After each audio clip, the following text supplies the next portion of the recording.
Pleased to be joined in studio by former big league pitcher Jeff Samardzija. Spent 13 seasons in the big leagues. He's last played in 2020. He spent a little bit of time with you in the Chicago Cubs organization. Hey, real quick, 2008. Obviously, I know him coming out of Notre Dame.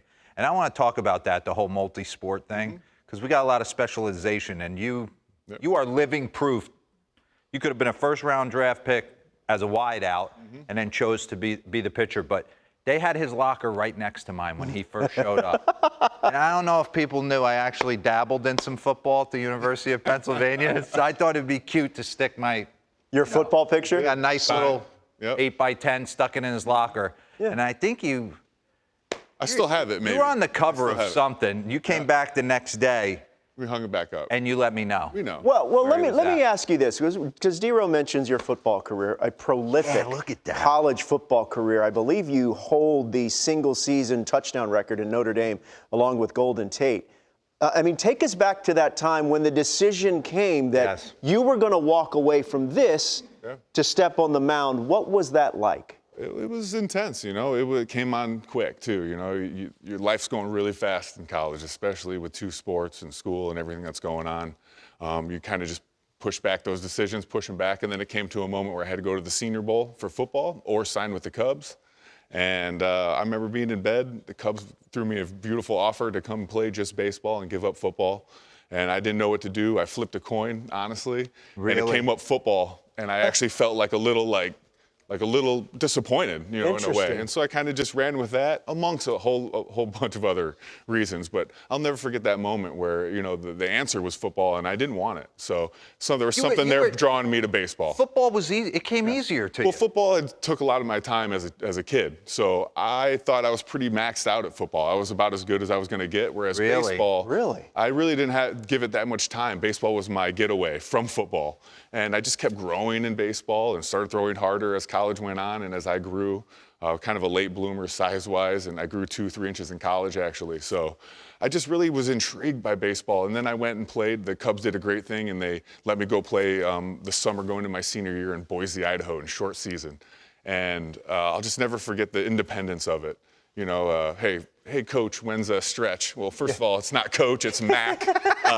And stretches whenever the hell you want to get here. So, and I remember that just blew my mind, you know, that there wasn't a schedule for every 5 minutes, and you know, it's your career, and you treat it accordingly. So, how often did you ever feel that twinge of, man, did I make the right decision, or man, I sure wish I could be with the boys there on the gridiron? 2009 was probably that only time that happened. 2008 went great, you know. These guys took us to the playoffs and the pennant, I think like September 5th. Yeah. We had a whole month of just having a great time, you know, and then 2009 was a rough one. Yeah. You know, it didn't go well from the get-go, and I was still young. You know, I was 22, 23, and still had the ability to go play football. And that was tough, but I remember my agent at the time really just telling me to stick it out. You know, this is the way it goes, and there's ups, there's downs. Well, it worked out. Long career. He endeared himself, Robert, super quick to the guys. And we knew he was going to be able to handle the moment because of what he had done at Notre Dame, playing in front of 110,000 every weekend. And the way he walked in, he walked in exactly why he's one of the better teammates that I ever had. And I'm not saying that just because you're standing here. Easy to fall in love with Jeff Samardzija and want to make plays behind him. What did football give to you, or how did it help you prepare for, as DeRosa said, the bright lights of the big leagues? I will say more so than anything physically. You know, I think that workout regimen you have from high school to college, that carried over for early on in my career, which allowed me to really put the mental aspect into my game, watching film, you know, really assessing myself from the outside in. And whereas, you know, I didn't have to worry so much about the conditioning and the strength training and this and that, because that was there. So I just really felt like I was ahead of the game when it came to that aspect of it. And I could spend more time on the little things that, you know, aren't necessarily at the forefront of what you see other guys doing. So I needed that time. I needed to work on my mechanics and my fundamentals because I had missed all of that from college. And really, it kind of was a thing I was chasing my whole career. Was these kids play so much in the summer, they play so much, you know, in the off season, that I missed those reps. And so I was at times in 2009 and 10 when I was struggling, trying to figure out my fundamentals and figure out how to just get guys out because I didn't have that same foundation. That's why you're going to be a great teacher. He's always taught you he's got two young sons, and that's why you're going to be a great coach. Well, it didn't come easy on the mound. It doesn't. Let's leave the football talk and let's just get talk into baseball let's a little just talk bit. baseball here. Let's teach a little bit. Let's have a dig me session. I love it. Yeah, let's roll it. Let's see what we got here. 2008. Always had the great salad. Always. Great salad. Great salad. Always. 2000. Lou made me cut it. Here, so Lou made you cut it? Lou made me cut it, yeah. God, 2008, first And that's a guy, yeah. in your debut. Look at him. Where's that thing going? Scud. What are you thinking? Are you shaking? I know my first debut excited. in the big leagues. Let's find the zone here. Really? With anything. Look at Lou. He's not excited. Lou was worried about the ponies. And you always have the sinker? Yeah, always. Always just a natural. It always made my slider spin pitches tough. Really? Yeah. There we go. We'll throw it again. So do you see the way he's handling himself? There's not a lot of nerves. He's not looking into the stands. He's kind of slowing the moment down. Okay, pause this real quick, because I want to go inside the mindset. You tried to work out a deal. Everyone who plays for the Cubs wants to stay a Cub. I just want everyone to know that. If you play on the north side, you don't want to leave. You don't. It's amazing. Having that 9-to-5 job is the best. You get a real life. You get real life with your family, and you get a nice schedule, and the confines are the best. In the summertime, the fans, you don't want to leave. Contract negotiations get back and forth, it gets personal, and then all of a sudden, you're somewhere else just like that. So what were you thinking when you got moved? I think part of you is excited to go to a first place team with the squad they had when I got over there, but another part of you is heartbroken because you have a year and a half left of arbitration. We still have plenty of time to work a deal out, and you feel unwanted. It feels like they move you, so it's one or the other, right? You kind of, as a competitor, you tell yourself, let's go all in with the A's and let's do this, let's win the title. Let's compete in this at bat. I want everyone to look at the bug. We're in the 8th here. Yep. 95 pitches. He's against still in. a young, spry Mike Trout. Mm-hmm. Take us through. What are you thinking? Just trying to keep it up in the zone here against Trouty. He's a low ball hitter. We know the up and in he's not a big fan of, and we're just trying to pound it in there. So we're excited at this point, right? We're house money. No runs. We're just letting it eat here. And you're throwing 99 C note right there, 100 miles an hour. And then what was that? Split? Splitter, yeah, hanging split, right off that high heater, just as planned. Pause this. Were you always a guy that stood on the third base side of the mound? Always. Larry Rothschild got me over there.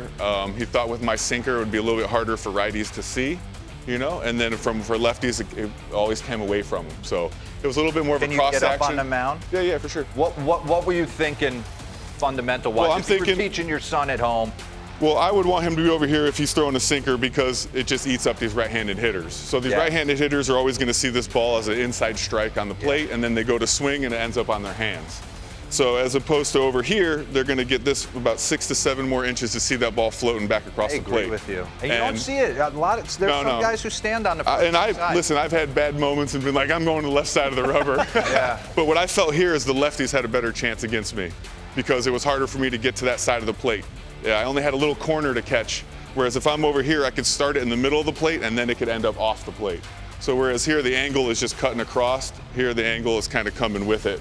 So this just gives me a little bit more leeway when I'm over on the right side of the rubber. Were you thinking like balance point? For sure. For me, a big thing was always getting ahead of myself, so getting going before my hands broke. Yes. So any good coach I ever had would always make sure that I'm above the rubber when my hands are breaking. So there's good balance, so I can get my arm. If you look early on, I came straight out of the glove, and Larry banged that when I had an 8 ERA after about 6 outings. Larry said, hey, come on, we're going to work on some stuff. Well, when you're throwing bullpens at 7 a.m., it's not good. So, what was that the main mental key you would have, on the mound? Just for sure, yeah. I mean, I think when you're struggling, you got to have a few things that you go back to. Something that you can show that this is who I am and this is who I'm going to be going forward. The other thing for me would be just opening up too far. When I was coming across the midline and opening up my chest, hitters see the ball a little bit more, everything gets a little bit flat, and your arm doesn't have a chance to get up to get the sink action. It ends up more being of a flat. Did you ever face him? No. I don't think so after that. But he's my nightmare. Third base side, two-seamer, and we're seeing the sinker kind of, it left for a little bit. Yeah, it's coming making back. A massive comeback.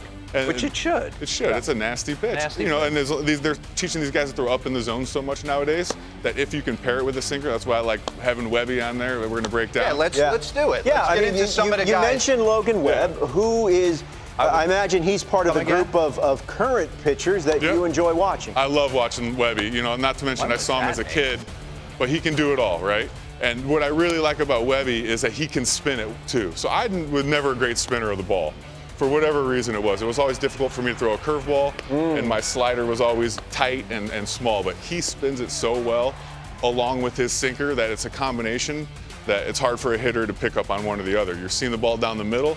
You know, am I going to sit on this sinker down and in, or am I going to go out and get that slider? You had him as a young player. I know that he credited you with teaching him how to be a professional. What does that mean? Oh, it means everything to me, because I was just trying to keep it simple for him.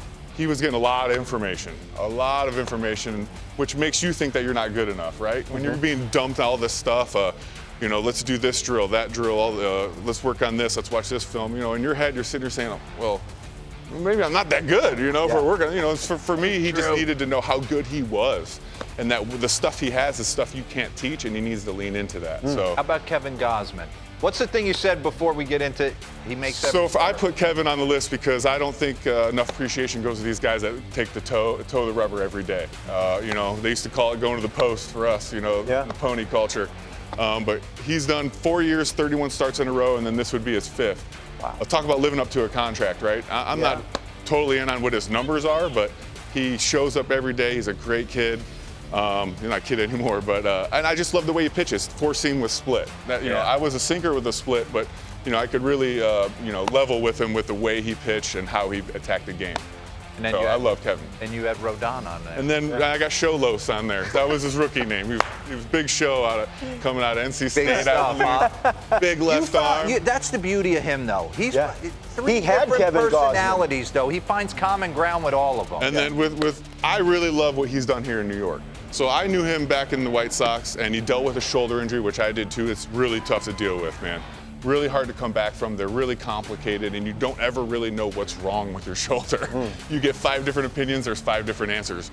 I think he had a rough year, maybe last year, 2 years ago, and he put it behind him, and he's just come out and he's done great, man. I really love to watch Carlos go out and do his thing. And to see him grow up from the kid he was as a rookie and with the White Sox organization, what a season that was. What a team, So were you making any of these scratch marks out? I was. Probably the one over there on the right. You know, that was my thing. I would just make a little X. I don't know, we get in these little ticks as pitchers, and they're hard to get out of, you know? Was that a target for you, or is it just something you would just manicure? It's actually, Get this to foot contact, can you? Just want to see what this real closed toe. Boom. You know, people always tried to get me to open up that front side, but I just felt like I lost a lot of power and leverage when I would. So I just wanted to keep that foot closed and give me something to really plant off of and really twist to get that sink motion going. Boy, I just love how one generation leads to the other. Yeah, he came in 08. We loved him. We had the best, dude. 08 was the best team I've ever been a part of. Guys like D. Lee and DeRosa, Dempster, Lilly, Aramis Ramirez, only hit when there's runners in scoring position. Soriano. Right? Hey, here we go. We had to give you some big I can hit too, baby. 09 Oppo off Narvison. Upper tank, Narvison. Upper tank? Look at that. Look at that. Oof. Walk us through. What are you thinking there? I'm thinking I'm sitting heater. Would you have liked? That's Would you have liked? That's a bat flip. That's a bat flip. You knew instantly. So did you rake as a little leaguer? Oh yeah, so I only started pitching in college because I was on football scholarship. They wouldn't let me play center. So they said, you can go play baseball, but you have to pitch. Where'd that come from? I took Narvison deep too. Oh, you too? No offense, Chris. Sorry, if you're watching. Sorry, Chris. How would you have liked to have pitched in today's game not hitting? Would that have mattered to you one way or the other? You know, I just loved hitting. I love the idea that as a pitcher you can go out and have no expectations, right? You're expected to strike out, so anything you do after that is gravy. I always thought that was fun. I loved taking BP with the guys. You know, I think there was a lot of moments that you don't see on TV where it's a bonding experience. You know, the Group 1, DeRosa always a Group 1 guy. He had it in his contract. So only true. Group 1. I worked hard to get in a Group 1 for about a year and a half. You know, but hitting's great, man. It's probably better for these guys in the long run. Yeah.